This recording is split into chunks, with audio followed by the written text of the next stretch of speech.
মুসলিম তুমি যতবার বলো বলাটাই হবে সার, যদি না বলো নামাজে দাঁড়িয়ে আল্লাহু আকবার।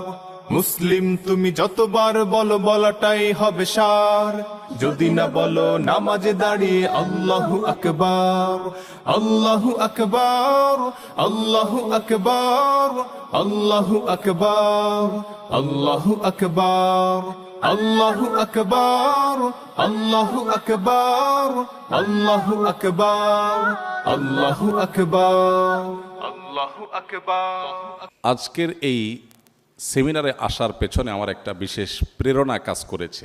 এই অনুষ্ঠানে আমি জেনেছি যে আমি আসলে একজন আমার প্রিয় মানুষের সাথে সাক্ষাৎ হবে, আর তিনি হলেন আমাদের সকলের প্রিয় ডক্টর কামরুল ইহসান স্যার। আল্লাহর বান্দাকে আমরা নানাভাবে জেনেছি। তিনি বিভিন্ন মানুষের রোগীদের যেভাবে সেবা দিয়েছেন এবং নিজেকে যেভাবে উজাড় করেছেন, সামনে প্রশংসা করা যদি শরিয়াতে প্রশংসনীয় বিষয় হতো তাহলে আমি অনেক কথা বলতাম। শুধু এটুকু বলি, আল্লাহ রাব্বুল আলামিন তাকে সর্বোত্তম বিনিময় দান করুন। এবং সেই সাথে আমি শুরুতেই দোয়া করি রব্বে করিমের কাছে, আমার সামনে উপবিষ্ট আমার ভবিষ্যৎ চিকিৎসকবৃন্দ যারা আছেন, আমাদের ডক্টর কামরুল ইসলাম স্যারের মতো এভাবে মানব সেবায় তাদেরকে অগ্রসর থাকার তৌফিক দান করুন। আপনারা যদি সবাই স্যারের মতো এরকম আন্তরিক হন, উদার হন, তাহলে আমাদের এই গরিব দেশের টাকা পয়সা আমাদের পার্শ্ববর্তী দেশে কিংবা ব্যাংককে আমাদের আর রেখে আসতে হবে না। আমি আশা করব যে আপনারা প্রত্যেকে আপনাদের সেই জায়গাতে যথেষ্ট সচেষ্ট থাকবেন। এবং এই বিষয়টা নিয়ে আমি মূলত কয়েকটি কথা আপনাদের সামনে আরজ করতে চাই, এই বিষয়টিকে সামনে রেখে। সম্মানিত ভাইরা আমার, আল্লাহ সুবহানাহু ওয়া তাআলা কোরআনে হাকিমে ইরশাদ করেছেন, ওয়া আওহাইনা ইলাইহিম ফি'লাল খায়রাত ওয়া ইকামিস সালাহ ওয়া ইতাইক যাকাহ ওয়া কানু লানা আবিদিন। অর্থাৎ আল্লাহ বলছেন যে নূহ আলাইহিস সালাতু ওয়াস সালাম এবং তারপরে আরও বিভিন্ন নবী রাসূলগণ যারা পৃথিবীতে এসেছেন, তাদের সবার প্রতি আল্লাহ রাব্বুল আলামিনের কমন কিছু নির্দেশ ছিল, যেগুলো শুধুমাত্র আমাদের প্রিয় নবী সাল্লাল্লাহু আলাইহি সাল্লামের জন্যই প্রযোজ্য ছিল না। আমাদের প্রাণাধিক প্রিয় রাসূল সাল্লাল্লাহু আলাইহি সাল্লামের পাশাপাশি তার আগে যারা নবী রাসূল হিসাবে পৃথিবীতে এসেছেন, তাদের সবার প্রতি আল্লাহ রাব্বুল আলামিনের কমন নির্দেশ ছিল সবাই যেন কল্যাণমূলক কাজে নিজেদেরকে নিয়োজিত করেন, মানুষের সেবায়, মানুষের কল্যাণে নিজেদেরকে যেন তারা সবসময় নিবেদিত রাখেন। এরপরে আল্লাহ বলেছেন ওয়া ইকামিস সালাহ, পাশাপাশি যেন তারা সালাত কায়েম করেন, যাকাত আদায় করেন।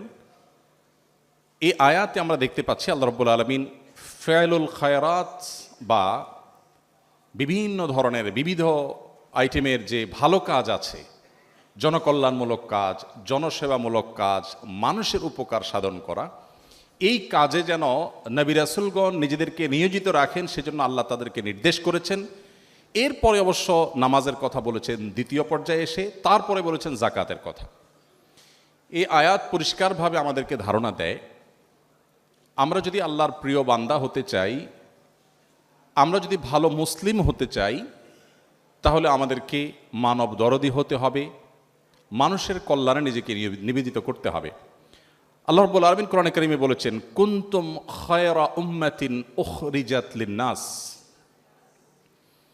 তোমরা পৃথিবীর ইতিহাসের সবচেয়ে শ্রেষ্ঠ জাতি, শ্রেষ্ঠ উম্মত হিসাবে আল্লাহর কাছে বিবেচিত হয়েছ। কারণ উখরিজাত লিন-নাস, তোমাদেরকে সৃষ্টি করা হয়েছে, তোমাদেরকে পাঠানো হয়েছে মানুষের কল্যাণে। তোমরা বেঁচে থাকো নিজের জন্য না, মানুষের জন্য, অন্যের উপকার করবার জন্য তোমাকে সুযোগ দেয়া হয়েছে, অবারিত সুযোগ, যেটা পূর্বের অনেক জাতি, অনেক গোষ্ঠী, অনেক উম্মত, অনেক সম্প্রদায়কে দেয়া হয়নি। এই একটি আয়াতও আমাদের শ্রেষ্ঠত্বের কারণ কিন্তু বর্ণনা করে দিয়েছে। আমাদের প্রিয় নবী সাল্লাল্লাহু আলাইহি সাল্লাম তিনি বলেছেন, মান ইসতাতাআ আন ইয়ানফা আখাহু ফালইয়ানফা, কেউ যদি কারোর উপকার করবার কোনো সুযোগ পায়, কোনো স্কোপ পায় কারো উপকার করবার, সে যেন সে স্কোপটি হাতছাড়া না করে, সে যেন কারোর উপকার করেই ছাড়ে। প্রিয় নবী সাল্লাল্লাহু আলাইহি সাল্লামকে জিজ্ঞাসা করা হয়েছে, সুইলা রাসূলুল্লাহ সাল্লাল্লাহু আলাইহি ওয়াসাল্লাম আইয়ুন নাস আহাব্বু ইলাল্লাহ, আল্লাহর কাছে কোন মানুষ সবচেয়ে বেশি প্রিয়, আল্লাহ সবচেয়ে ভালোবাসেন কাকে? নবী করিম সাল্লাল্লাহু আলাইহি সাল্লাম বলেছেন, আহাব্বুন নাস ইলাল্লাহি আনফাহুম লিন-নাস। আল্লাহর কাছে সবচেয়ে প্রিয় মানুষ সেই সকল মানুষ যারা সবচেয়ে বেশি মানুষের উপকারে আসে। সবচেয়ে বেশি মানুষ উপকার যারা করে তারা আল্লাহর কাছে সবচেয়ে বেশি প্রিয়। প্রিয় ভাইরা আমার, কোরআনে হাকিমে আল্লাহ রাব্বুল আলামিন বলেছেন, ইন্নাল্লাহা ইউহিব্বুল মুহসিনিন। আল্লাহ রাব্বুল আলামিন অন্যের প্রতি ইহসান এবং অনুগ্রহ যারা করে সে মানুষগুলোকে আল্লাহ রাব্বুল আলামিন ভালোবাসেন। একটি হাদিস আপনারা আমি বোধ করি সবাই শুনেছেন, সেটি হলো অনেক পূর্বেকার, কত শত কত হাজার বছর আগের ঘটনা, সেটা আল্লাহ ভালো জানেন। নবী সাল্লাল্লাহু আলাইহি সাল্লাম বলেছেন যে অনেক পূর্বেকার একজন ব্যভিচারিণী নারী, যিনি সারা জীবন পাপের মধ্যে ডুবেছিলেন, পঙ্কিলতার মধ্যে ছিলেন, অপবিত্র জীবন যাপন করেছেন, একটি পিপাসার্ত কুকুরকে নিজের ওড়না ছেড়ে কুয়া থেকে পানি তুলে সেই ওড়না চিবিয়ে পানি পান করিয়েছেন। জাস্ট এই একটি কাজ আল্লাহ সুবহানাহু ওয়া তাআলাকে এত বেশি সন্তুষ্ট করে দিয়েছে যে আল্লাহ সুবহানাহু ওয়া তাআলা তার জীবনের সমস্ত পাপ, সব অন্যায়গুলোকে ক্ষমা করে দিয়ে আল্লাহ সুবহানাহু ওয়া তাআলা তাকে জান্নাতে দেওয়ার সিদ্ধান্ত গ্রহণ করেছেন। আবার একই সাথে এর বিপরীতে যে হাদিসটি রয়েছে সেটিও আপনারা জানেন, উভয় হাদিস বিশুদ্ধ সূত্রে প্রমাণিত এবং বর্ণিত, যে একজন নারী তিনি অত্যন্ত আবেদা ছিলেন, জায়নামাজ থেকে একটুও সরতেন না, সবসময় আল্লাহ বিল্লাহ করতেন, জিকির আজকার করতেন। তার নামাজ এবং ইবাদতে ডিস্টার্ব করে একটা বিড়াল, সেই বিড়ালকে তিনি বেঁধে রেখেছেন, খাবার দেননি। আল্লাহ তাআলার কাছে এই কাজটি খুব খারাপ লেগেছে। আল্লাহ রাব্বুল আলামিন তাকে তার সমস্ত ইবাদত ক্যান্সেল করে দিয়ে, সবগুলোকে আল্লাহ রাব্বুল আলামিন বাতিল করে দিয়ে তাকে জাহান্নামের ফয়সালা করেছেন। মানুষের উপকার করবার যে ইবাদত, এই ইবাদতকে আমরা অনেক মুসলিম ঘরে জন্ম নেয়া মানুষরাও মনে করি এটা জাস্ট একটা সামাজিক একটা ভালো কাজ। এটা যে একটা ইবাদত, অনেক বড় ইবাদত, এটা আমরা অনেকে জানি না। ডক্টর খন্দকার আব্দুল্লাহ জাহাঙ্গীর রহমাহুল্লাহর নাম আপনারা অনেকে শুনেছেন, আপনারা অনেকে স্যারের সাথে পরিচিত আছেন। ইসলামী বিশ্ববিদ্যালয় কুষ্টিয়ার আল হাদিস ডিপার্টমেন্টের প্রফেসর ছিলেন। স্যারের একটি কথা আমি বিভিন্ন জায়গায় বলার চেষ্টা করি। স্যার বলতেন, আমি আমার এই ক্ষুদ্র জীবনে দেশে বিদেশে বিভিন্ন ইউনিভার্সিটিতে, বিভিন্ন শিক্ষা প্রতিষ্ঠানে কোরআন এবং হাদিসের উপরে উচ্চতর ডিগ্রি নিয়েছি। দীর্ঘদিন ইউনিভার্সিটিতে ছেলেদেরকে ইসলামিক সাবজেক্টের উপর শিক্ষকতা করেছি, অধ্যাপনা করেছি। ইসলামিক বিষয়ের উপরে বহু বই পুস্তক স্যার লিখেছেন, আপনারা জানেন, শত শত পৃষ্ঠার বই লিখেছেন, বাংলায় লিখেছেন, ইংরেজিতে লিখেছেন, বিভিন্ন ভাষায় স্যারের বই আছে। ক্ষণজন্মা এই ব্যক্তিত্ব তিনি বলেছেন, আমার সারা জীবনে ইসলাম শিক্ষার নির্যাস, তার সামারি যদি জানতে চান আপনি, তো আমি 2 লাইনে আপনাকে সামারি দিতে পারবো। আমি কোরআন, পুরো কোরআন পড়ে হাদিসের ভাণ্ডারের ভেতরে অবগাহন করে কোরআন এবং হাদিসের নির্যাস, ফিক সহ ইসলামের অন্যান্য যে জ্ঞানভাণ্ডার আছে সেই জ্ঞানভাণ্ডারের ভিতরে ডুব দিয়ে যৎকিঞ্চিত জ্ঞান আমার সারা জীবনে অর্জন হয়েছে, তার নির্যাস হলো 2 লাইন। নাম্বার 1, ইমানের পর, ইমানকে সহি এবং বিশুদ্ধ করবার পর, আকীদাকে কলুষমুক্ত, ভুল ভ্রান্তিমুক্ত করবার পর, মেইন মৌলিক যে ফরজ ইবাদতগুলো আছে, 5 ওয়াক্ত নামাজ, যাকাত, হজ ইত্যাদি, এই মেইন ফরজ ইবাদতগুলোর পর আল্লাহকে সন্তুষ্ট করার সবচেয়ে কার্যকর এবং সবচেয়ে সংক্ষিপ্ত পথ হলো মানুষ উপকার করা। এটা হলো 1 লাইন। আর দ্বিতীয় লাইন হলো কুফরের পর, আল্লাহর প্রতি অবিশ্বাসের পর, শিরকের পর, বড় বড় মৌলিক যে অপরাধগুলো আছে এগুলোর পর, কবিরা গুনাহগুলোর পর আল্লাহ তাআলা সবচেয়ে বেশি অসন্তুষ্ট হন বান্দার সে কাজে, যে কাজে বান্দা মানুষের ক্ষতি করে। স্যারের এই নির্যাস আমি যে কয়েকটি হাদিস আপনাদের সামনে পেশ করেছি, সেই হাদিস এবং কোরআন কারীমের আয়াতগুলো সামনে রাখলে আমাদের কাছে যেটি পরিষ্কার হয় তা হলো, মানুষের উপকার করার এই ইবাদত, এটিকে আমাদের জীবনে বিশেষভাবে গুরুত্ব আরোপ করা উচিত। আমাদের প্রিয় নবী সাল্লাল্লাহু আলাইহি সাল্লাম, তিনি আল্লাহ রাব্বুল আলামিনের পক্ষ থেকে নবুয়ত এর দায়িত্ব বুঝে পাওয়ার আগে তিনি তার মক্কার জীবনে ছোটবেলা থেকে, শৈশব থেকে মানুষের উপকার করবার, মানব সেবা করবার জন্য চেষ্টা করতেন। একটি হাদিস আপনারা অনেকে শুনে থাকবেন, হেরা গুহায় যখন জিবরিলের সাথে তার প্রথম সাক্ষাৎ হয়, তিনি কিছুটা ভড়কে যান। বাসায় আসার পর স্ত্রী খাদিজা রাদিয়াল্লাহু তাআলা আনহাকে যখন তিনি বলেছেন, আমি ভয় পেয়েছি, এরকম একটি দৃশ্য দেখতে পেলাম, এই গুহায় আমি দীর্ঘদিন ইবাদত করছি, কেউ কারোর সাথে সাক্ষাৎ হয়নি, তিনি হঠাৎ করে জিবরিলকে দেখেছেন, তিনি আবার 3 বার তাকে বুকের সাথে নিয়ে চাপ দিয়েছেন, নবী সাল্লাল্লাহু আলাইহি ওয়াসাল্লাম ভয় পেয়ে গেছেন। বাসায় এসে যখন এটি বললেন যে আমি বোধহয় বাঁচব না, বোধহয় কোনো ক্ষতিকর কোনো কিছু আমার পেছনে লেগেছে বা কিছু একটা, তখন খাদিজা রাদিয়াল্লাহু তাআলা আনহা তাকে সান্ত্বনা দিতে গিয়ে বলেছেন, কাল্লা লা ইউখজিকাল্লাহু আবাদা, এটা হতেই পারে না যে আপনাকে আল্লাহ তাআলা কখনো লাঞ্ছিত করবেন, অসম্ভব, আপনি কখনোই লাঞ্ছিত হবেন না। কেন? ইন্নাকা তাহমিলুল কাল, কারণ আপনি কেউ কোনো বোঝা বহন করতে কষ্ট হতে দেখলে আপনি তার বোঝাটা টেনে বহন করে দেন। ওয়া তুঈনু আলা নওয়াইবিল হক, কেউ যদি জুলুমের শিকার হয় আপনি তাকে জুলুম থেকে মুক্ত করেন, কারণ অধিকার আদায়ের প্রশ্ন থাকলে আপনি সেটি আদায় করে দেন। আপনি মেহমানকে মেহমানদারি করেন, এক কথা আপনি পরোপকার করেন। অনেকগুলো পয়েন্ট বলেছেন, কিছুটা আগপাছ হয়ে গেছে হয়তোবা। তো খাদিজা রাদিয়াল্লাহু তাআলা আনহা তিনি এই কথাগুলো বলে নবীজি সাল্লাল্লাহু আলাইহি ওয়াসাল্লামকে বলছিলেন যে আল্লাহ আপনাকে কখনো লাঞ্ছিত করবেন না, কারণ যে ব্যক্তি এতটা পরোপকারে নিজেকে মগ্ন করে, নিয়োজিত রাখে, ব্যস্ত করে রাখে, আল্লাহ তাআলা তাকে চূড়ান্তভাবে অপদস্থ করতে পারেন না, এটা হতে পারে না। খাদিজা রাদিয়াল্লাহু তাআলা আনহার সেই কথা চরম সত্য হয়েছে। প্রিয় ভাইয়েরা আমার, এই যে মানুষের উপকার করার ইবাদত, এই ইবাদতটুকু আপনারা যারা চিকিৎসা পেশার সাথে যে কোনোভাবে জড়িত আছেন, আপনাদের চাইতে ভালোভাবে অন্য কোনো পেশার মানুষরা এতটা সম্পাদন করতে পারে না যতটা আপনারা পারেন। আমি একটি কথা বিভিন্ন সময় বলার চেষ্টা করেছি বিভিন্ন জায়গায়, প্রত্যেকটা মানুষের জীবনে চাওয়া পাওয়া থাকে, আক্ষেপের জায়গা থাকে, আফসোসের জায়গা থাকে। আমার জীবনে যদি কোনো আফসোস বলেন, আলহামদুলিল্লাহ আল্লাহ তাআলা আমাকে সব কিছু দিয়েছেন, আল্লাহর নেয়ামতে আমি ধন্য হয়েছি, কোনো কিছুর কোনো ঘাটতি আল্লাহ দেননি, আল্লাহ সবই দিয়েছেন। তবে আমার ত্রুটি যে আমি চিকিৎসক হতে পারিনি। হ্যাঁ, সিরিয়াসলি, কারণ একজন চিকিৎসক তার জান্নাতে যাওয়ার পথ এত সংক্ষিপ্ত, এত সহজ, এটা দেখে আমার ঈর্ষা হয়।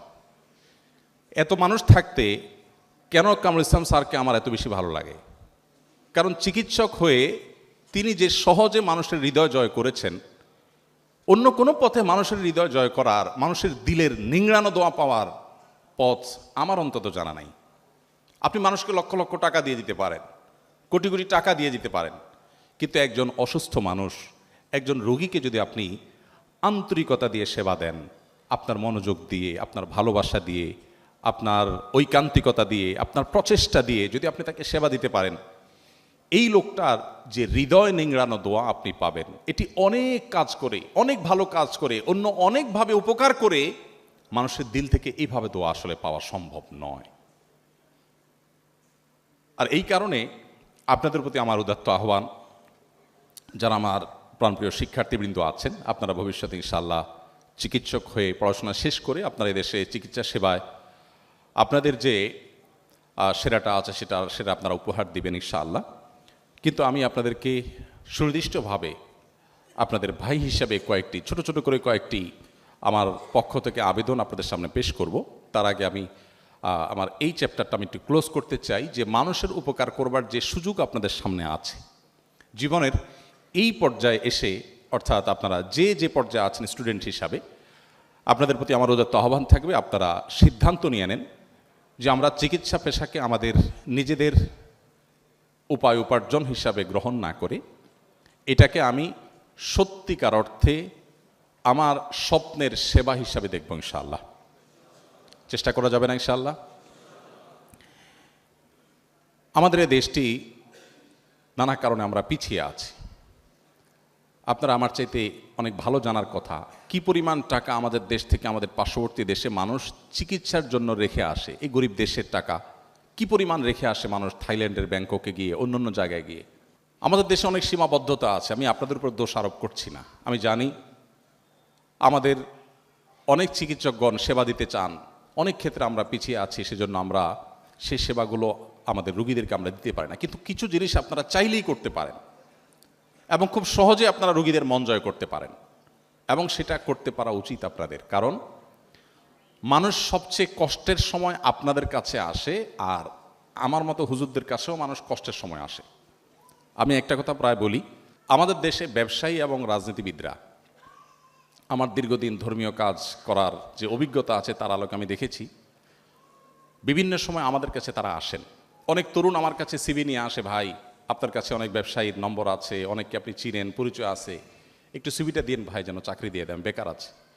তো আমি যুবককে বসায় সুযোগ থাকলে চা পানি খাওয়ায় বলি, ভাই দুঃখের কথা কি বলবো, আমাদের মতো হুজুরদের কাছে ব্যবসায়ীরা কখনো তাদের সুদিনে আসে না। যখন রাস্তায় বসার উপক্রম হয়, ব্যবসা যখন লাল বাতি হলুদ বাতি জ্বলা শুরু করে, তখন তারা সব আমাদের দোরগোড়ায় চলে আসে, এসে এবার হুজুর পানি পড়া দেন, তেল পড়া দেন, দোয়া দুরুদ করেন। একই ব্যবসায়ী, আমি বহু ব্যবসায়ীকে দেখেছি যে ওনার যখন দুর্দিন ছিল উনি অনবরত আসছেন, দোয়া দুরুদ চাইছেন, এরপর দেখি অনেক দিন কোনো খোঁজ খবর নাই। নিজে থেকে যদি খবর নেওয়ার জন্য বন্ধুবান্ধব লেভেলের হয়তো বা ওরকম পার্সোনাল লেভেলের সম্পর্ক থাকলে যদি খবর নেই, ভাই অনেক দিন তো খোঁজ খবর নাই, কি ব্যাপার, দোয়া টোয়া লাগে না এখন আর? তখন বলে যে হুজুর আলহামদুলিল্লাহ ব্যবসাটা ভালো রান করছে, সময় পাচ্ছি না হুজুর, সময় করে আসবো। আমি বলি আল্লাহ আপনাকে সময় না করার তৌফিক দান করুক, কারণ আপনার সময় হওয়া মানে ব্যবসা খারাপ হওয়া, সেটা আমি চাচ্ছি না। ঠিক একইভাবে রাজনৈতিক নেতৃবৃন্দকে আমি দেখেছি, তারা যখন খুব চাপে থাকেন, এক কথা বিরোধী দলে থাকেন, তখন তারা হুজুরদের মজলিসে, দরবারে, অফিসে নিয়মিত যাতায়াত করেন, ফোন করেন, হুজুর একটু দোয়া করেন, হুজুর আল্লাহই রক্ষা করে। আর যখনই তাদের পরিস্থিতি পাল্টে যায়, তখন হুজুররা চেরাক দিয়ে তাদেরকে আর খুঁজে পায় না। তো আমাদের হুজুরদের কাছে যেরকম মানুষ তার জীবনের সবচেয়ে কঠিন সময় আসে, সুদিনে আসে না। ওই যে চাকরি প্রার্থী যুবককে আমি বুঝাই, ভাইরে তোমার চাকরি আমি কিভাবে দিব, ওই ব্যবসায়ী তো সুদিন হইলে আর আসে না, দুর্দিন হলে আসে, তখন তার চাকরি পারলে ছাঁটাই করতে চায়, সে নতুন করে লোক থেকে নেবে। তো বাস্তবতা হলো, আপনারা যারা চিকিৎসা পেশার সাথে জড়িত আছেন, মানুষের সবচেয়ে কষ্টের সময় আপনাদের কাছে আসে। আমি সেদিন কুয়েটের প্রোগ্রামে বলেছিলাম, আমাদের ইঞ্জিনিয়ার ভাইদের কাছে মানুষ যায় হলো সুখের সময়, আর আপনারা যারা ডাক্তার, আপনাদের কাছে আসে মানুষ দুঃখের সময়। এই সময়টাতে আপনারা যদি একটু চেষ্টা করেন, একটু যদি আপনাদের সদিচ্ছা থাকে, তাহলে সেক্ষেত্রে মানুষের হৃদয়ের জগৎ জয় করা অনেক সহজ, অনেক সহজ। আমার এক বন্ধু আছেন এই ঢাকা মেডিকেল কলেজের, নাম আর বললাম না, কারণ একটা দোষের কথা বলতে যাচ্ছি, এবং আমার খুব ঘনিষ্ঠ বন্ধু মানুষ। তিনি আমাকে বলছিলেন একবার, ভাই আমাদের কাছে কোনো পেশেন্ট আসলে, পেশেন্টের লোকজন, আত্মীয় স্বজন যারা থাকে, তাদেরকে শুরুতে এমনভাবে অ্যাসেসমেন্ট করার পর ব্রিফ করি যে মানসিকভাবে রোগীর সাথে আসা লোকজন ধরেই নেয় যে এই লোক তো আর বাঁচার কোনো উপায় নেই, বাঁচলে তো আল্লাহর রহমত। তো আমি বললাম, এইভাবে বলার কারণ কি ভাই? একটা মানুষকে আশা দেওয়া যায় না, আল্লাহ ভরসা ঠিক হয়ে যাবে বলা যায় না, কেন এরকম ভড়কায় দেন? তো যেহেতু আমার খুব ঘনিষ্ঠ বন্ধু মানুষ, ফ্রিলি উনি বলছিলেন যে ভাই আসলে আমার দেশে মানুষ রোগী যদি ভালো হয়ে যায় তো বলবে আল্লাহ ভালো করছে, আর যদি রোগী মারা যায় বলবে ডাক্তার বেটা সমস্যা করছে। এই যে মানুষের মধ্যে একটা খারাপ স্বভাব আছে যে কিছু হলেই, রোডে অ্যাক্সিডেন্ট হলেই চোখ বন্ধ করে ড্রাইভারের দোষ, আর রোগীর কোনো অসুবিধা হলে চোখ বন্ধ করে ডাক্তারের দোষ। ডাক্তারদের দোষ থাকে না তা আমি বলছি না, কিন্তু চোখ বন্ধ করে দোষ দেওয়ার একটা প্রবণতা আমাদের দেশে মানুষের মধ্যে আছে। তো এই জায়গা থেকে উনি বলছিলেন যে যাতে দোষ দিতে না পারে, এই জন্য আগে ভাগে বলে দিই, ভাই আপনার রোগীর অবস্থা খুবই খারাপ, আর একটু আগে আনলে হয়তো চেষ্টা করা যাইতো, আপনি এখন যে পর্যায়ে আনছেন তাতে ভাই বাঁচার সম্ভাবনা তো একেবারেই আপনি নার মধ্যে ধরে রাখতে পারেন, বাকি আপনারা দোয়া দুরুদ পড়তে থাকেন, আমরা চেষ্টা করি। বলে এরপরে রুগী যদি বেঁচে যায়, তখন পেশেন্টের সাথে আসা লোকজন, তাদের অ্যাটেন্ডেন্সদের খুশির কোনো শেষ নাই, মাশাআল্লাহ ডাক্তার সাহেব ভালো হয়ে গেছে, আলহামদুলিল্লাহ আমার রুগী। আর যদি আল্লাহ না করুক মারা যায়, প্রেশার থাকে না, ভাই আমি তো আগেই বলছিলাম। তো আমি ওনার এই পলিসি শুনে বললাম যে বাহ, এটা বাঁচার জন্য খুব দারুণ পলিসি, কিন্তু আমি যদি এটাকে ইসলামী শরিয়াত ছাঁচে, কোরআন হাদিসের ছাঁচে ফেলে দেখি, তাহলে আমি দেখি কাজটি ভালো কাজ না। আপনি অবশ্যই কোনো শঙ্কা থাকলে সেটা আপনি পেশেন্টের লোকজনকে বলবেন, কিন্তু আল্লাহ নবী সাল্লাল্লাহু সাল্লাম আমাদেরকে একটা দোয়া শিক্ষা দিয়েছেন। আপনারা আপনাদের পেশেন্টদের কাছে যখনই যাবেন বা পেশেন্টদেরকে যখনই দেখবেন, আমি আশা করব আপনারা দোয়াটা করবেন। খুব ছোট্ট একটা দোয়া। নবী করিম সাল্লাল্লাহু সাল্লাম কোনো রোগীকে দেখলে তাকে বলতেন লা বাসা তহরুন ইনশাআল্লাহ। আমরা বাংলায় বলতে পারি আমাদের মতো করে, অর্থাৎ ভয়ের কোনো কারণ নেই, ইনশাআল্লাহ সুস্থ হয়ে যাবেন। এখানে নবী সাল্লাল্লাহু আলাইহি ওয়াসাল্লাম অন্য একটা শব্দ ব্যবহার করেছেন, তহুর মানে হল পবিত্র হয়ে যাবে। এটা নিয়ে অনেক দীর্ঘ আলাপ আছে, আমি সেদিকে যাব না, শুধু এটুকু বলি, রোগ অসুস্থতা এগুলোতে যদি মানুষ ধৈর্য ধারণ করতে পারে, সবর করতে পারে, আল্লাহ রাব্বুল আলামিন তার গুনাহগুলো মাফ করেন, সে পরিচ্ছন্ন হয়ে যায়, পবিত্র হয়ে যায়। আমাদের স্যার আমার আগে পবিত্রতা নিয়ে কথা বলছিলেন। তো পবিত্র হওয়ার একটা উপায়, যদি বিপদ আপদে মানুষ সবর করে, ধৈর্য ধারণ করে, আল্লাহ তার গুনাহগুলোকে মাফ করে দেন, তার প্রোফাইলকে ক্লিন করে দেন, ছোটোখাটো অনেক ভুলভ্রান্তিও সেগুলো মাফ করে দেন। এই জন্য ইমানদারের আসলে হারাবার কিছু নেই। নবী সাল্লাল্লাহু আলাইহি ওয়াসাল্লাম বলেছেন আজাবান লি আমরিল মুমিন ইন্না আমরাহু কুল্লাহু খায়র। ইমানদারের জীবনের সব কিছুরই বড় অদ্ভুত। তার জীবনে আসলে হারাবার কিছু নেই। হাতির মতো মরলেও লাখ, বাঁচলেও লাখ। ইমানদার তিনি যদি কোনো বিপদের মুখোমুখি হন, তিনি সবর করেন, ফাকানা খায়র আল্লাহ, সবরের বিনিময় আল্লাহ তাকে জান্নাত দেন, রিওয়ার্ড দেন, পুরস্কার দেন। আর যদি তার জীবনে সুখ আসে, তিনি আল্লাহকে শুকরিয়া জানান, তখন তার মাধ্যমে তিনি বিনিময় লাভ করেন। অর্থাৎ ইমানদারের হারাবার কিছু নেই। এখন একজন পেশেন্ট যখন আসে, আপনি যদি তাকে একটু সান্ত্বনা দেন যে ইনশাআল্লাহ সুস্থ হয়ে যাবেন, মন খারাপ করার কিছু নেই, তাহলে তিনি সুস্থ হন বা না হন, এই যে মানসিক শক্তি বৃদ্ধিতে আপনি সহায়ক ভূমিকা রাখলেন, এর কারণে আপনার আমল নামাতে আল্লাহ তাআলা একটা নেকি এবং সওয়াব দিয়ে দিবেন। কিয়ামতের ময়দানে তখন এই সওয়াব দেখে আপনি সারপ্রাইজড হয়ে যাবেন যে এত পরিমাণ সওয়াব কোত্থেকে এলো। ওই যে প্রত্যেক পেশেন্টকে বলেছেন, সওয়াবের নিয়ত করে বলেছেন, আল্লাহ তাআলা সেটা দিয়েছেন। আমি আমার একটা গল্প বিভিন্ন জায়গায়, এর আগে একাধিক জায়গায় শেয়ার করেছি। আদ্দিন মেডিকেল কলেজের একটা প্রোগ্রামে বলেছিলাম, আরও কোথাও হয়তো বলেছি। আমার একটা ছোট্ট অপারেশন হয়েছে একবার। সৃষ্টিগতভাবে অনেকেরই অনেক উইকনেস আছে। আমার একটা দুর্বলতা হলো, আমি একটু এই ডাক্তারদের কাটা ছেড়ে এগুলোর পরে খুব ভীতু প্রকৃতির মানুষ। তো আমার ওই ছোট্ট অপারেশনটার জন্য আমার যিনি চিকিৎসক ছিলেন, আমি ওনাকে বললাম যে ভাই, মেহেরবানি করে কোনো আপনার যারা স্যার ছিলেন, এই ডিপার্টমেন্টের হেড ছিলেন, এককালে চেয়ারম্যান ছিলেন, এরকম কেউ থাকলে একটু রাখা যায় না? তো বলে ঠিক আছে ভাই, সে ব্যবস্থা করব। আবার ওই যে আমার যে বন্ধু ছিলেন ঢাকা মেডিকেল কলেজে, তিনিও ছিলেন। আর এখানে আছেন আমাদের ডাক্তার নুরুল্লাহ ভাই ইবনে সিনা, উনি চিটাং মেডিকেল কলেজের স্টুডেন্ট সম্ভবত। নুরুল্লাহ ভাই অ্যানেস্থেসিয়ার ডাক্তার, উনি অ্যানেস্থেসিয়াতে দুজন ছিল, উনি ছিলেন, আরেকজন ছিলেন, আর অন্য ডাক্তার ছিলেন তিনজন, মোট পাঁচজন। অপারেশনটা হলো একটা ফোড়ার মতো ছোটোখাটো বিষয়। ডাক্তার হলেন পাঁচজন। আমার ডিমান্ড ছিল, পেশেন্টের ডিমান্ড, ভাই আপনি রাখেন, কারণ আমি ওই যে ভীতু প্রকৃতির। অপারেশনের পরে যখন পোস্ট অপারেটিভ রুমে আমাকে নেওয়া হলো, আমার তো জান যায় যায় ভাব। আমি চিন্তা করছি আল্লাহ বেঁচে আছি এখনও, আলহামদুলিল্লাহ। কারণ আমার জীবনের আগে অপারেশন থিয়েটারে ঢুকি না, এটা প্রথম। হয়তো প্রথমবার সবার একটু ভয় বেশি লাগে কিনা যায় না, যাই হোক।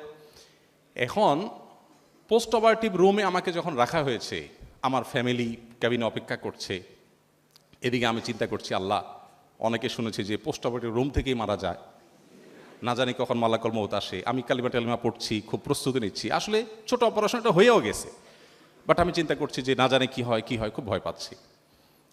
এর মধ্যে পর্দা টানানো, পর্দার অপর প্রান্ত থেকে যেহেতু অনবরত ডাক্তাররা আসছেন, অনেকেই আসছেন দেখতে, তখন একজন নার্স অন্য নার্সকে জিজ্ঞাসা করেছেন, তিনি ডিউটিতে নতুন এসেছেন তখন সকালবেলা, এসে বলছেন যে ওনার কি হয়েছে, যে এত ডাক্তার, এত লোকজন যাচ্ছে, কি অপারেশন হলো? তখন আমি আর ওটা বললাম না অপারেশনটা কিসের। তো বলল যে এই অপারেশনটা হয়েছে, খুব ছোট্ট একটা অপারেশন। এটা বলার পর ওই নার্স এমনভাবে তুচ্ছ তাচ্ছিল্য করে, অপমানকরভাবে তিনি বললেন, এই অপারেশন মানে এইটার জন্য এত কাহিনী? বিশ্বাস করবেন, আমার ওই দিনের অনুভূতি আমার সারা জীবন মনে থাকবে। সেটি হলো যে পাঁচজন ডাক্তার মিলে আমার অপারেশন করে আমাকে যতটা আশ্বস্ত করতে না পেরেছেন, ওই নার্স ভদ্রমহিলার অপমানকর সে উক্তি, তার ওই কথা আমার মনকে এত শক্তিশালী করেছে। আমি তখন চিন্তা করলাম, ছি ছি ছি, এর জন্য আমি এত কাহিনী করছি। আমি তখন নিজেকে দোষারোপ করা শুরু করলাম, গিলটি ফিল করা শুরু করলাম যে এইটা কোনো কথা, এই রোগের জন্য আমি এত কাহিনী করছি, এত এত কষ্ট দিচ্ছি মানুষকে, এত চিল্লাচিল্লি করছি, এটা কি হইলো কিছু? ছি ছি ছি। এরপর থেকে নার্স আসুক আর ডাক্তার আসুক, আমি ভাবি ধরতাম, না না কিছু হয়, কোনো অসুবিধা নেই, আমি ঠিক আছি, আমি ওকে। আমাকে এরপরে খুব দ্রুততম সময়ে পোস্ট অফিস রুম থেকে আমার রুমে পাঠিয়ে দিয়ে এলো, কারণ ডাক্তাররা তখন ফিল করছেন হ্যাঁ আমি ভালো হয়ে গেছি, আসলে আমি ভালো হয়ে গেছি।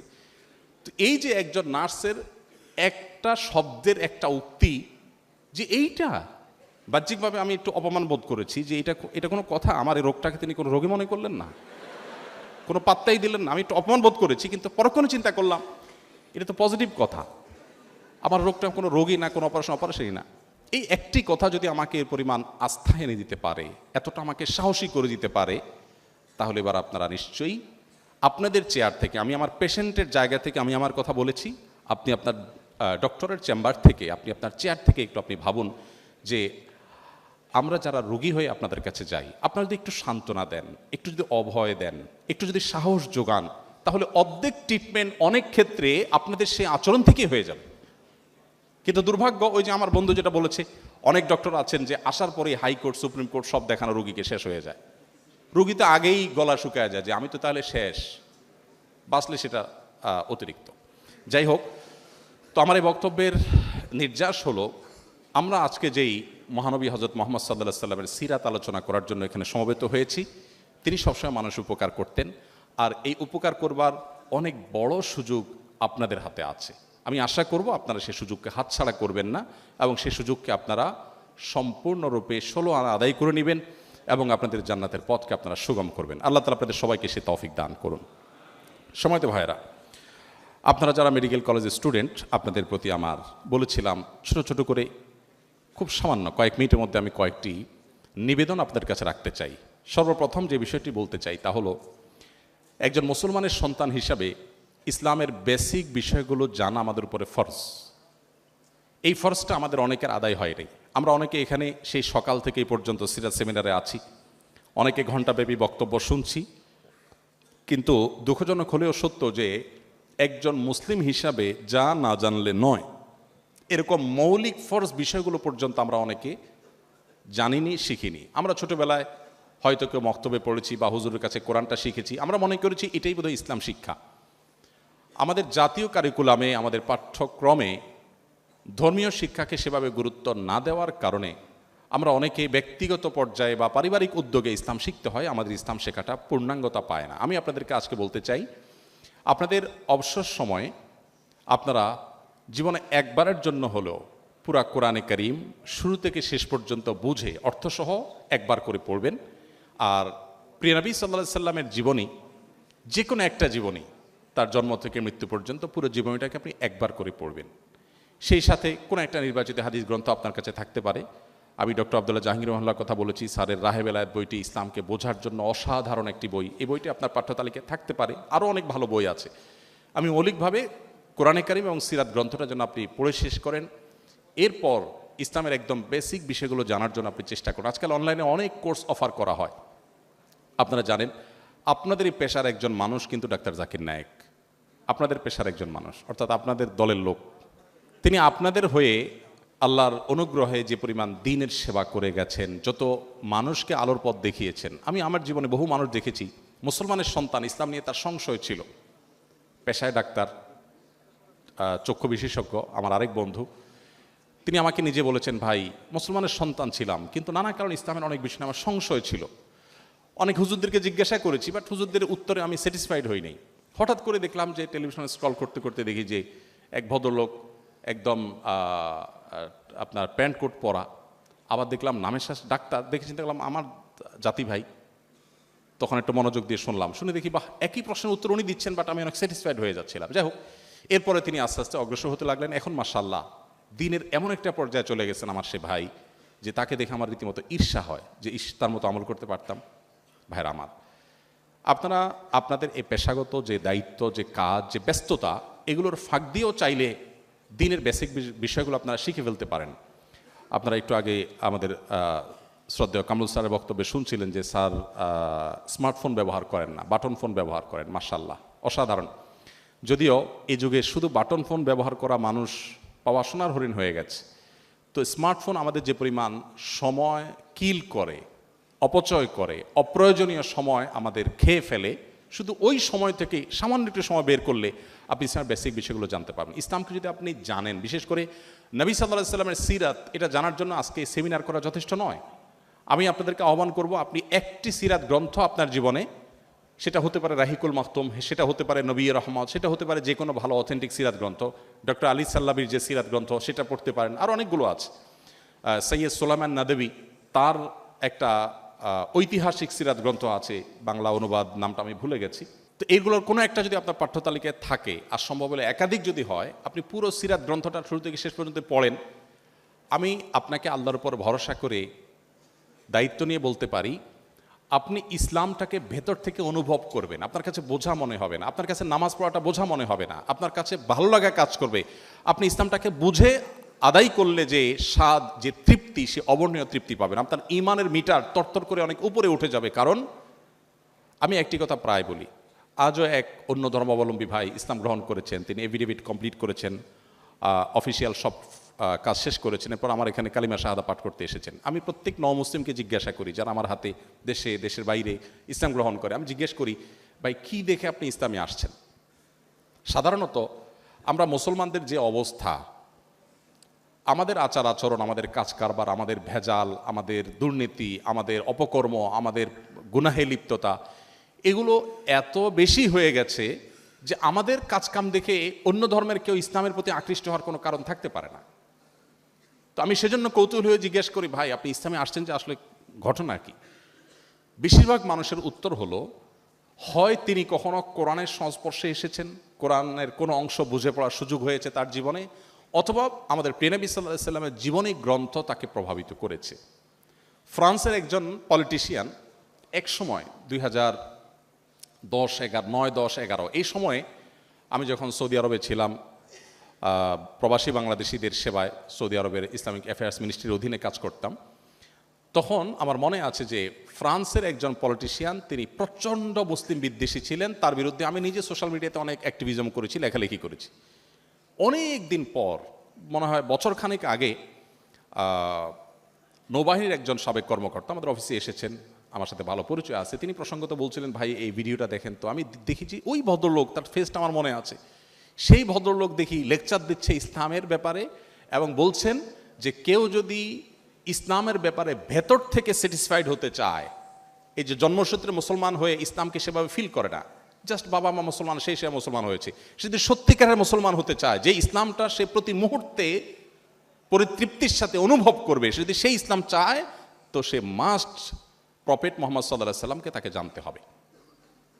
আমি তার ওই ভিডিও দেখে তো অবাক হয়ে গেলাম যে এই ভদ্রলোককে তো আমি চিনি, এ তো প্রচণ্ড ইসলাম বিদ্বেষী ছিলেন, কাহিনী কি এই লোক এত সুন্দর বক্তব্য দিচ্ছে। তখন আমাকে উনি বললেন যে উনি সিরাত গ্রন্থ পাঠ করে নবী সাল্লাল্লাহু আলাইহি সাল্লামের জীবন ইতিহাস হয়তো দোষ ধরার উদ্দেশ্যে পাঠ করেছেন, মুসলমানদের পেছনে লাগার জন্য করেছেন, কিন্তু আল্লাহ তাআলা তাকে হেদায়েত দিয়েছেন। তিনি এটা পাঠ করার পর নিজে স্বেচ্ছা ইসলামের ছায়া তুলে তিনি এসেছেন।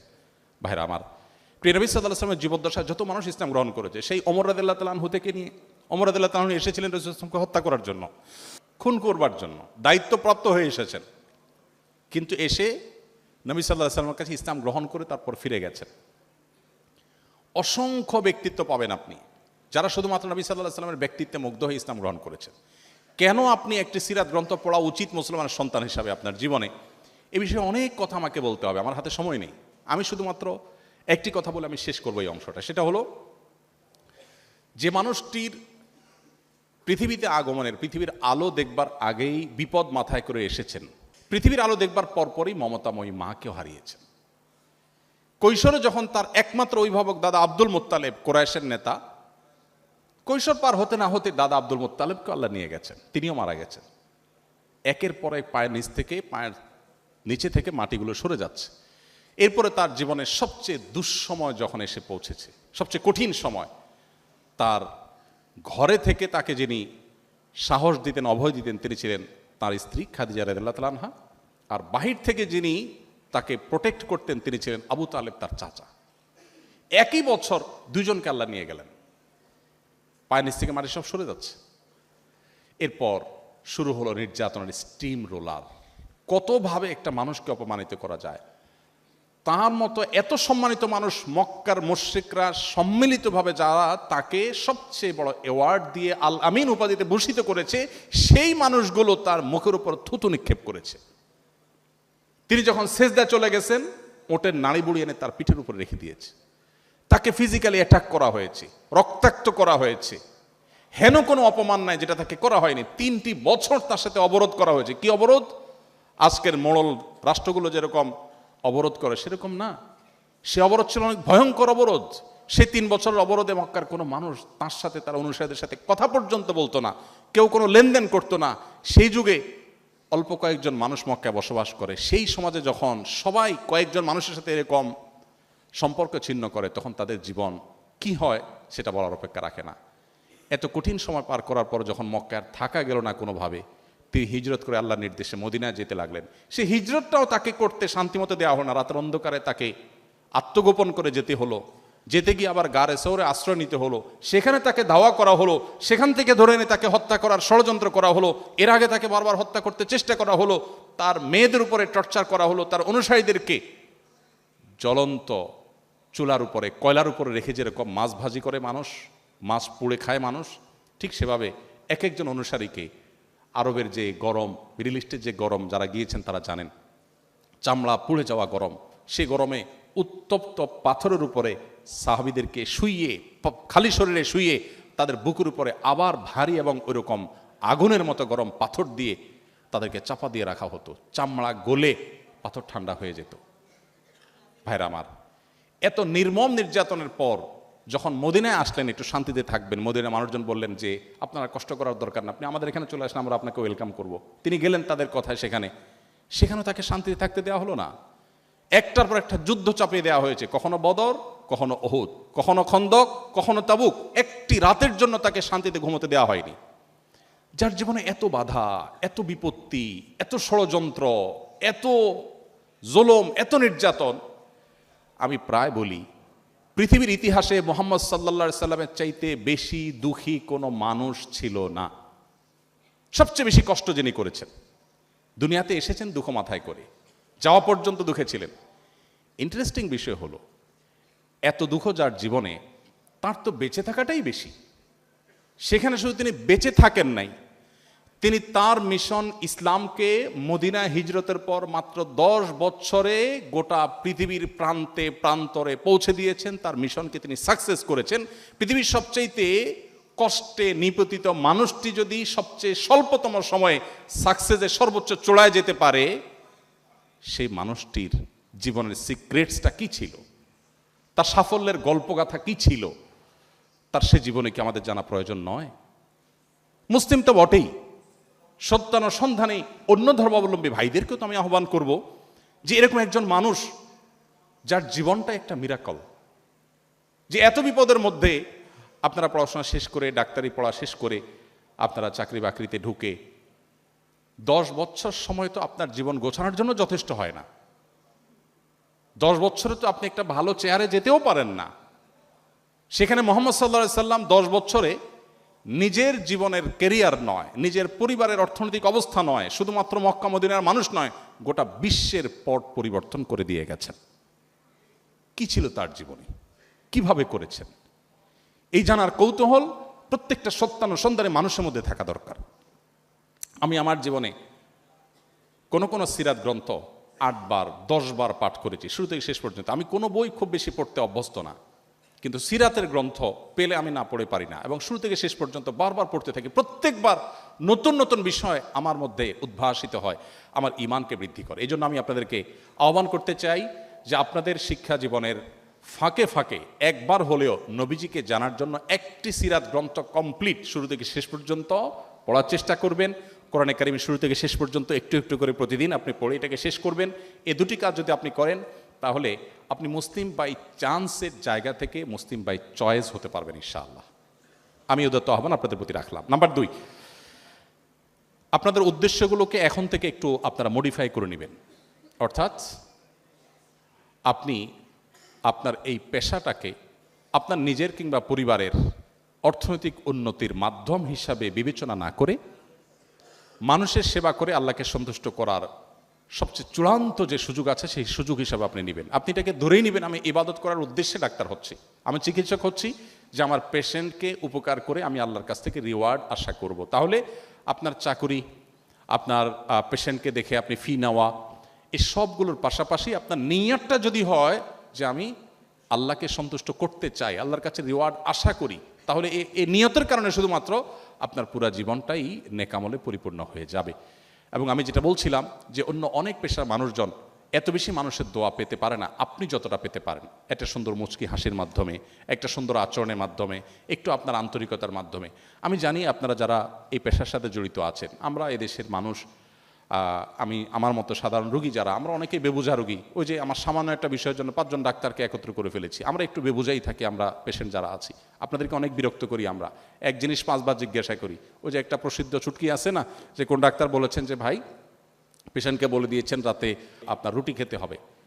এর অনেক দিন পরে ডাক্তার কাছে আসলেন, দেখলেন যে ডাক্তার চেক করে অবস্থার উন্নতি হয় না, বললেন যে আপনাকে রাতে রুটি খাইতে বলছি, খান নাই? বলে হ্যাঁ, রাতে প্রতিদিন খাইছি, ভাত খাওয়ার পরে নিয়মিত রুটি খাইছি আমি। ওই ঘটনার মতো ঘটনা আপনাদের কাছে অহরহ আসে, প্রচুর বিরক্ত আমরা করি। আপনাদের ধৈর্য ধারণ করা কঠিন হয় আমি জানি, কিন্তু এই কঠিন কাজটা করেই তো আল্লাহর কাছে জান্নাত আশা করতে হবে।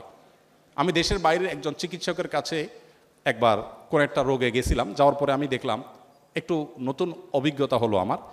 তিনি প্রেসক্রিপশন লিখছেন আমার দিকে ফিরিয়ে, পেশেন্টের দিকে ফিরিয়ে ইংরেজিতে তিনি প্রেসক্রিপশন লিখছেন। আমি চিন্তা করলাম, বাহ, অনেকভাবে লেখার কথা জেনেছি, এটা তো নতুন অভিজ্ঞতা হলো আমার। মানে আমি পেশেন্ট হিসাবে আমি যেন জিনিসটা বুঝতে পারি, লিখছেন আর আমাকে বুঝাই দিচ্ছেন।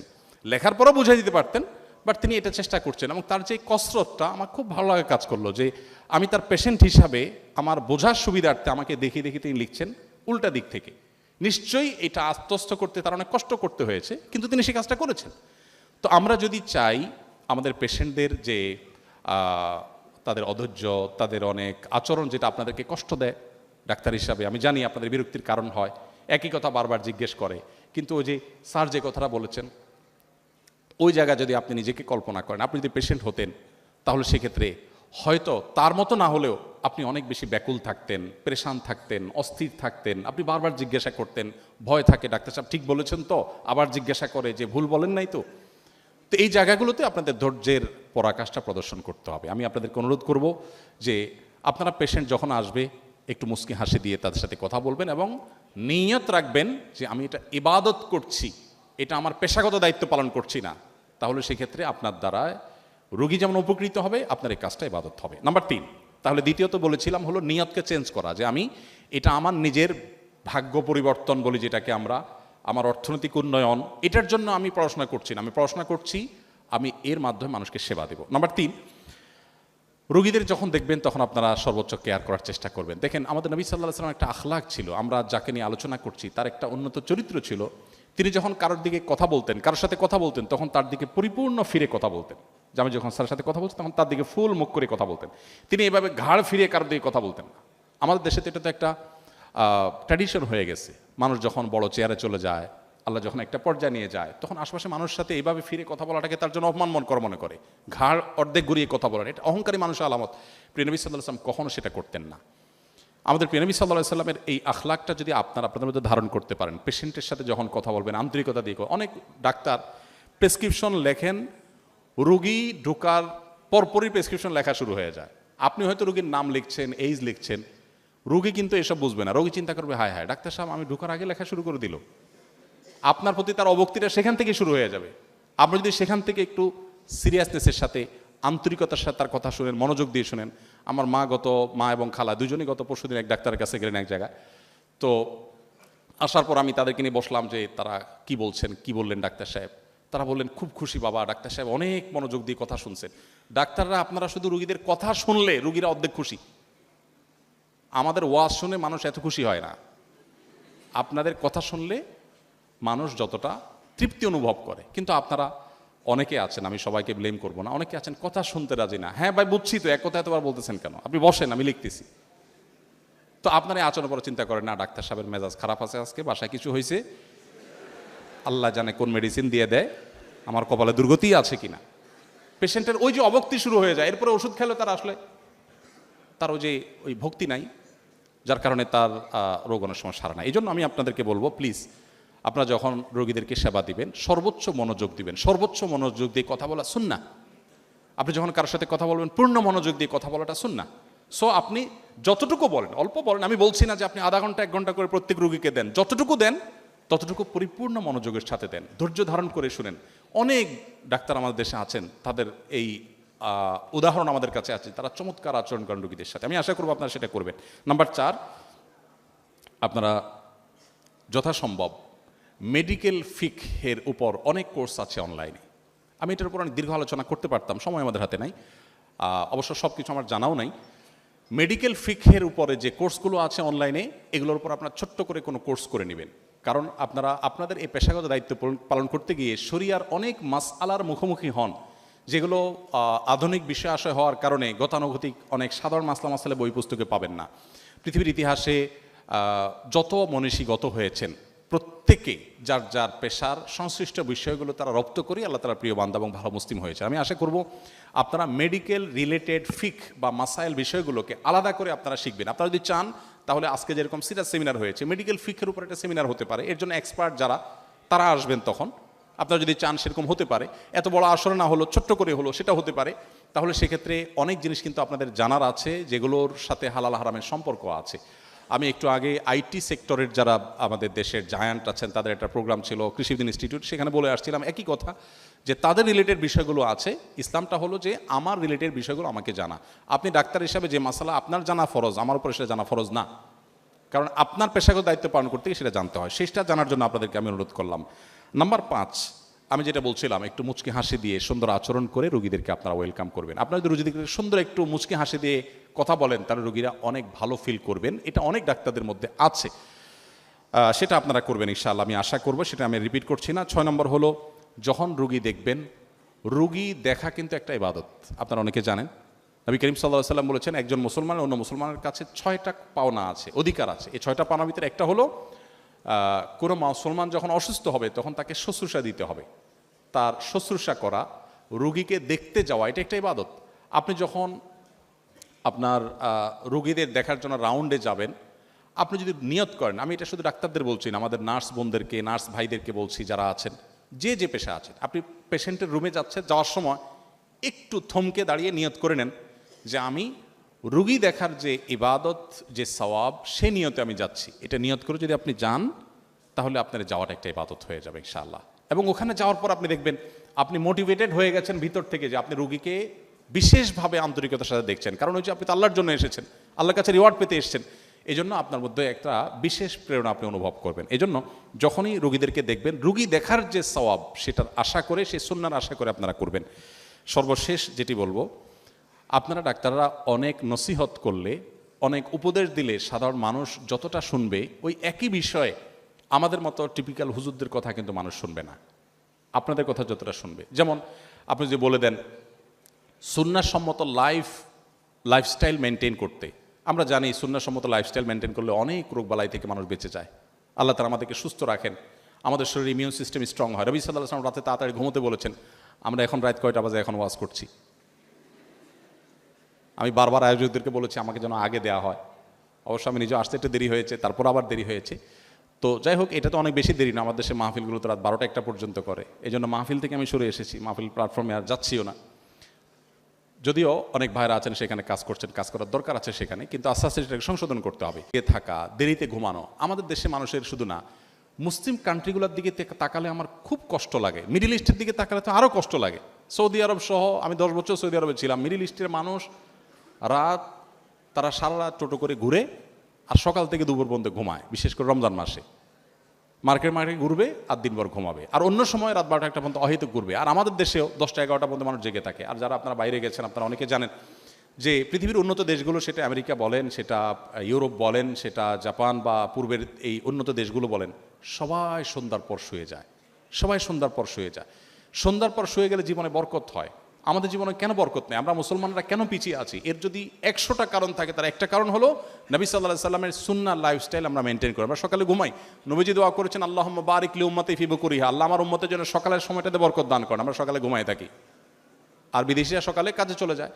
তো আপনি যদি একজন পেশেন্টকে বলেন যে রাতে তাড়াতাড়ি ঘুমাবেন, সকালে তাড়াতাড়ি ঘুমাবেন না, আপনি পেট একদম গলা পর্যন্ত পুড়িয়ে খাবেন না, খাবার সময় সুন্নাহ মেনটেন করে চলবেন। দেখেন নবী সাল্লাল্লাহু আলাইহি সাল্লাম বলেছেন, তোমরা পেটের 1 ভাগকে খাদ্য, আরেক ভাগকে পানীয় দিয়ে পূর্ণ করো, আরেক ভাগকে খালি রাখো। এখন এই যে পানীয় দিয়ে পূর্ণ করতে বলা হয়েছে, আপনারা আমাদেরকে ডাক্তাররা আপনারা আমাদেরকে বলেন আমরা যেন শশা খাই, আমরা যেন আপনার টমেটো খাই, আমরা যেন এমন সালাদ খাই যেগুলো পানির কাজ দিবে মূলত। দেখেন নবী সাল্লাল্লাহু আলাইহি ওয়াসাল্লাম কিন্তু সে 1450 বছর আগে বলে গেছেন যে খাদ্যের পাশাপাশি পানীয় যেন আমাদের খাদ্য তালিকায় পরিমাণ মতো থাকে।